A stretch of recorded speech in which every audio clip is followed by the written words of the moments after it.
Audio 33. Des aveugles, des muets et des sourds. Une femme du nom de Sibylle, qui avait enduré pendant plusieurs années une cécité des yeux, fut conduite, triste aveugle, au sépulcre de l'homme de Dieu. Ayant recouvré la lumière d'autrefois, elle s'en retourne chez elle, dans la joie et l'exultation. Dans le bourg fortifié de Vicalvi, au diocèse de Sora, une jeune fille aveugle de naissance, conduite par sa mère à un oratoire du bienheureux François, après avoir invoqué le nom du Christ, mérita par les mérites du bienheureux François d'obtenir la vue qu'elle n'avait jamais eue. Dans la cité d'Arezzo, une femme qui n'avait pas vu pendant 7 ans recouvra, dans l'église du bienheureux François, construite près de la cité, la vue qu'elle avait perdue. Dans la même cité, le fils d'une pauvre femme fut illuminé par le bienheureux François, à qui sa mère l'avait voué. Un aveugle de Spello, devant le tombeau du corps sacré, retrouva la vue qu'il avait longtemps perdue. À Poggibonsi, au diocèse de Florence, une femme qui était aveugle se mit, grâce à une révélation, à visiter un oratoire du bienheureux François. Comme, une fois conduite là, elle gisait lamentable devant l'autel, recevant sur le champ la vue, elle rentra chez elle sans être guidée. Comme une autre femme de Camerino était totalement privée de la lumière de l'œil droit, ses parents posèrent sur l'œil perdu un morceau de tissu que le bienheureux François avait touché. Ayant ainsi fait un vœu, ils rendirent grâces au Seigneur Dieu et à saint François pour la lumière recouvrée. Quelque chose de semblable arriva à une femme de Gubbio. Une fois son vœu fait, elle se réjouit d'avoir à nouveau la lumière d'autrefois. Un citoyen d'Assise avait perdu pendant 5 ans la lumière des yeux.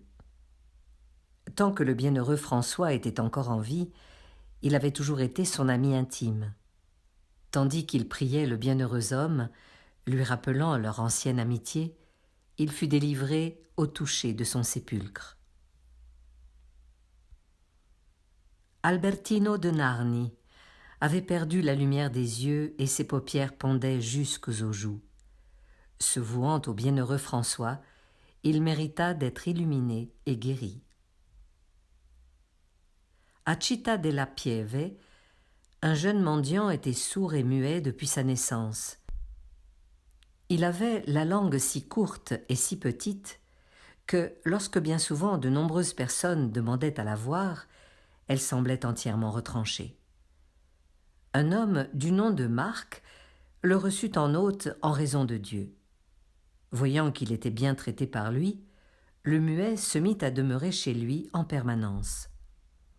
Une nuit, où cet homme dînait avec sa femme et où l'enfant se tenait devant eux, l'homme dit à sa femme : « Pour moi, je tiendrais pour le plus grand miracle si le bienheureux François rendait à celui-ci l'ouïe et la parole. » Il ajouta : « Je fais le vœu au Seigneur Dieu que si saint François daigne accomplir cette œuvre pour l'amour de Dieu, je paierai les dépenses pour cet enfant tant qu'il vivra. » Merveille, certes.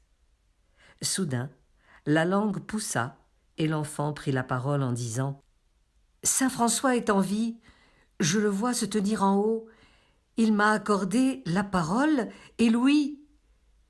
Que dirais-je donc au peuple désormais ?»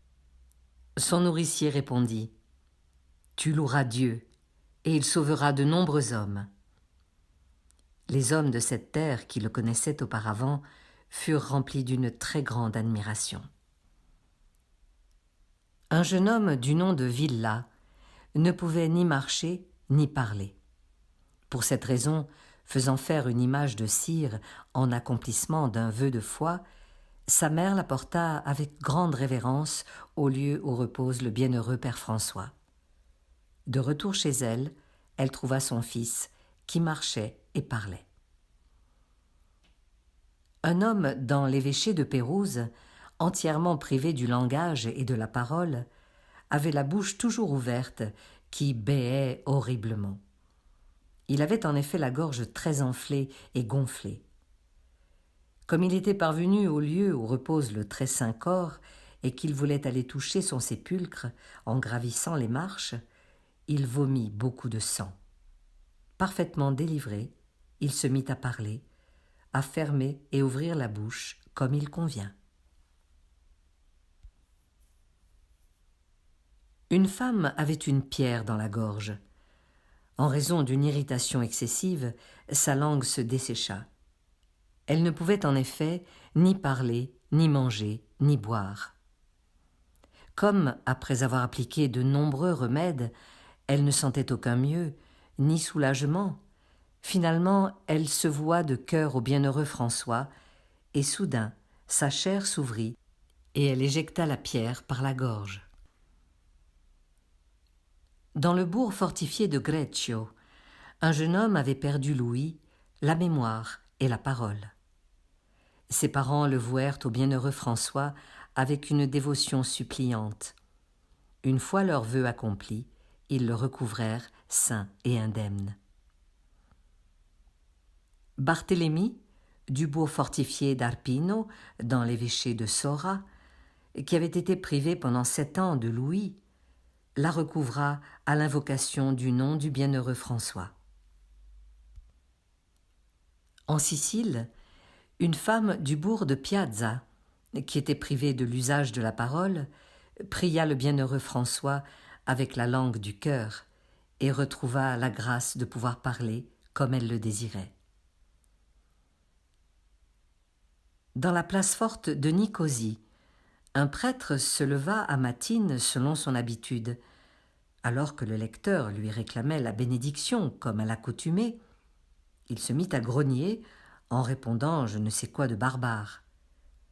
L'esprit ainsi possédé, entraîné chez lui, il perdit totalement la parole pendant 1 mois.